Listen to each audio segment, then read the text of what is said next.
Vase Inn sits right where the safe South Road disappears into a frozen, unpredictable white expanse. Every winter, wealthy, well-dressed travelers lose their way in the drifts, and Marave practices an old family custom to bring them inside. She uses an antique iron lantern that burns with a cold, blue flame.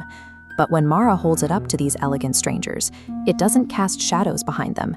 It projects wet, glowing, barefoot footprints onto the floorboards, all of them marching toward a forgotten crossroads deep in the woods. If you ask the locals, they'll tell you the lantern is a holy relic. The story goes that Saint Aura once carried that exact blue flame through a blizzard to guide 12 frozen pilgrims to safety. A cozy ritual plays out. Rescued travelers sit by Mara's warm hearth, wrapped in blankets, praising her kindness. Before they sleep, they drop silver coins into a small bowl kept directly beneath the lantern. The village calls this a profound act of mercy.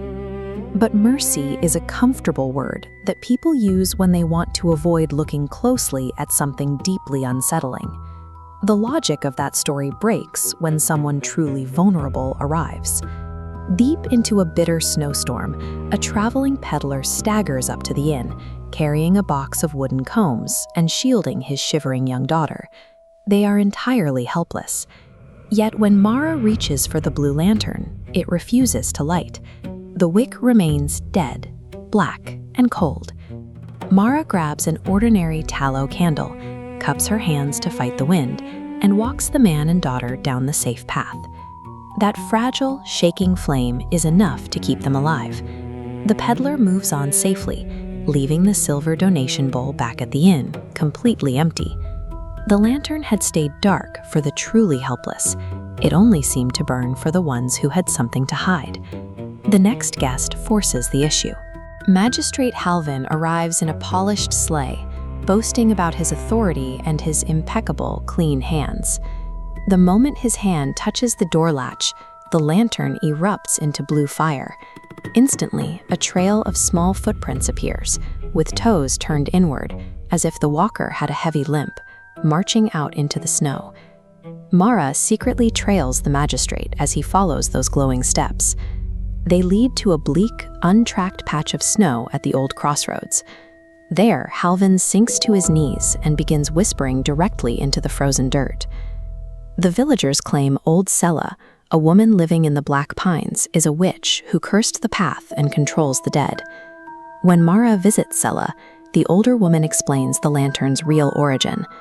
Mara's own grandfather dragged it out of a springtime ditch, surrounded by torn clothing, broken buttons, and human teeth.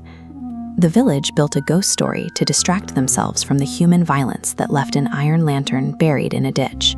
Physical evidence starts manifesting on the lantern itself.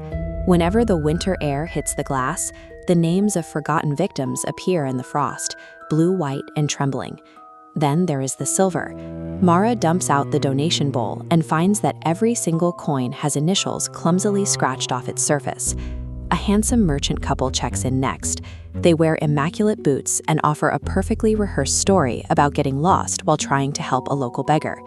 As they speak, the lantern projects a second set of footprints right alongside their fine boots. These prints are barefoot, heavy, and dragging across the wood. Mara pulls up the floorboards to find her grandfather's old ledger. The pages detail wealthy guests returning years later under false names, accompanied by notes recording heavy payments for silence. The inn functioned as a waypoint for the wealthy to bury their pasts and scrub their names before moving south. The blue flame flares, compelling the merchant couple out into the freezing night.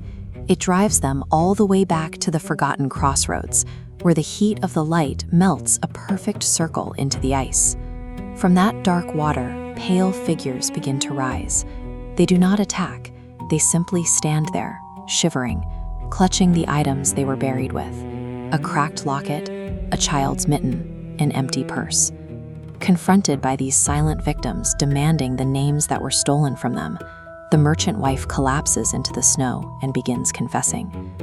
One of the ghosts steps forward from the crowd, holding a ruined wooden sign. It is the original marker for Vase Inn. Mara's grandfather had used the inn to identify prints marched directly past the hearth and point straight down the cellar stairs. Beneath the heavy trapdoor, under the dining room where generations of travelers had eaten, lies a cavern of stolen trunks, scattered bones, and the original, unedited ledger of the dead. Mara can close the trapdoor and protect her family's reputation, or she can expose the graves and destroy the only life she has ever known. She takes the lantern back to the crossroads and walks backwards, guiding the ghosts into the inn. As each name is spoken, blue fire writes it across the pages of her grandfather's ledger. The spirits find a peace, and the North Road goes silent. The respectable guests who bought their freedom find themselves walking blindly back toward the crimes they thought they had buried. Mara hangs the lantern outside the dark doorway. As she turns to go inside, her own shadow briefly changes into a trail of small, bare feet, a quiet echo of the debt that built the walls around her.